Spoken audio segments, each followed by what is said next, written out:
Baik, selamat siang semuanya. Assalamualaikum warahmatullahi wabarakatuh. Shalom, Om Swastiastu, Namo Buddhaya, salam kebajikan.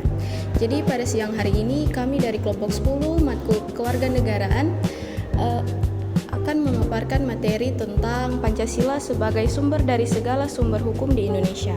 Namun sebelum kami memaparkan materi tersebut, izinkan kami memperkenalkan diri terlebih dahulu. Perkenalkan, nama saya Rin Sicilia Ruem. Saya Priscilia Loisa Gracia. Dan saya Emanuela Kelengkungan. Baik, pada saat ini kami akan masuk kepada video pemaparan materi tersebut. Pancasila adalah dasar negara Republik Indonesia yang memiliki posisi sentral dalam kehidupan berbangsa dan bernegara. Pancasila tidak hanya menjadi identitas dan ideologi bangsa, tetapi juga merupakan sumber dari segala sumber hukum di Indonesia. Kedudukan ini memberikan Pancasila peran utama dalam membentuk dan menjiwai seluruh peraturan perundang-undangan serta praktik hukum nasional. Kita masuk pada makna Pancasila sebagai sumber hukum. Pancasila merupakan dasar filosofi yang menjadi pondasi penyusunan seluruh sistem hukum di Indonesia. Artinya, setiap produk hukum harus merujuk dan tidak bertentangan dengan nilai-nilai yang terkandung dalam Pancasila. Pancasila memberikan arah moral dan etika dalam pembentukan hukum, menjadikannya tidak hanya legal secara normatif, tetapi juga adil secara substansial. Selanjutnya adalah kedudukan Pancasila dalam hierarki hukum nasional. Pancasila menempati posisi tertinggi dalam sistem norma hukum Indonesia. Hal ini ditegaskan dalam TAP MPR nomor 3 /MPR/2000 tentang sumber hukum dan tata urutan peraturan perundang-undangan dalam hierarki tersebut. Pancasila menjadi dasar pembentuk Undang-Undang Dasar 1945 yang kemudian dijabarkan lebih lanjut dalam pembentukan Undang-Undang Dasar dan regulasi di bawahnya. Dengan demikian, Pancasila menjadi norma dasar dalam sistem hukum nasional. Yang kedua, hubungan Pancasila dengan UUD 1945. Undang-Undang Dasar 1945 ialah konstitusi yang disusun berdasarkan nilai-nilai Pancasila. Pembukaan UUD 1945 secara eksplisit membuat kelima sila sebagai dasar negara, menunjukkan bahwa Pancasila menjadi sumber ideologi, filosofi, dan yuridis dalam penyusunan pasal-pasal konstitusi. Setiap perubahan terhadap UUD 1945 pun tidak boleh bertentangan dengan semangat Pancasila. Selanjutnya kita masuk pada implementasi Pancasila dalam pembentukan peraturan. Dalam praktiknya, Pancasila menjadi acuan dalam pembentukan peraturan perundang-undangan.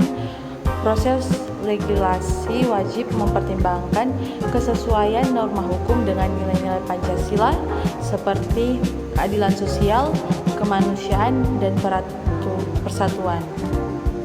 Beberapa contoh implementasi nilai Pancasila dalam hukum antara lain yaitu ada yang pertama, Undang-Undang tentang Perlindungan Anak, yang kedua, Undang-Undang Desa, yang ketiga, Peraturan tentang Zakat dan Wakaf.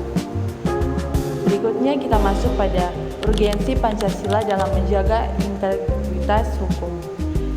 Keberadaan Pancasila sebagai sumber hukum utama penting untuk menjaga integritas dan kesatuan hukum nasional. Tanpa Pancasila, hukum dapat kehilangan arah dan terjebak dalam kepentingan pragmatis atau sektoral. Dengan menjadikan Pancasila sebagai rujukan utama, setiap hukum yang lahir tetap memiliki nilai luhur bangsa dan tidak sekedar berorientasi pada aspek teknis. Selanjutnya kita masuk pada tantangan aktualisasi Pancasila dalam hukum. Meski secara normatif Pancasila sudah diakui sebagai sumber dari segala sumber hukum, dalam implementasinya masih dijumpai berbagai tantangan. Misalnya, terdapat peraturan daerah yang diskriminatif atau bertentangan dengan prinsip persatuan dan keadilan. Ini menunjukkan pentingnya konsistensi dalam menafsirkan dan menerapkan nilai-nilai Pancasila dalam setiap produk hukum. Selanjutnya, peran lembaga negara dalam peneguhan Pancasila. Lembaga-lembaga negara memiliki peran penting dalam menjaga Pancasila tetap menjadi roh hukum nasional. Mahkamah Konstitusi, misalnya, dalam banyak putusannya menegaskan bahwa hukum harus sesuai dengan nilai-nilai Pancasila. Selain itu, lembaga legislatif dan eksekutif juga bertanggung jawab memastikan setiap rancangan undang-undang mengacu pada Pancasila. Pancasila adalah sumber dari segala sumber hukum di Indonesia yang memiliki kedudukan tertinggi dalam tatanan hukum nasional. Peran sentral ini menuntut konsistensi dari seluruh komponen bangsa untuk menjadikan Pancasila sebagai landasan dalam setiap aspek hukum dan kehidupan bernegara. Dengan menjunjung tinggi Pancasila, hukum Indonesia dapat berkembang secara berkeadilan, demokratif, dan berkarakter kebangsaan yang kuat. Oke, baik, itu adalah hasil dari video pemaparan materi kami tentang Pancasila sebagai sumber dari segala sumber hukum di Indonesia. Namun sebelum kami tutup, izinkan saya untuk memberikan pantun di akhir video ini. Sendiri tanpa kekasih. Cukup sekian, terima kasih. Yeay.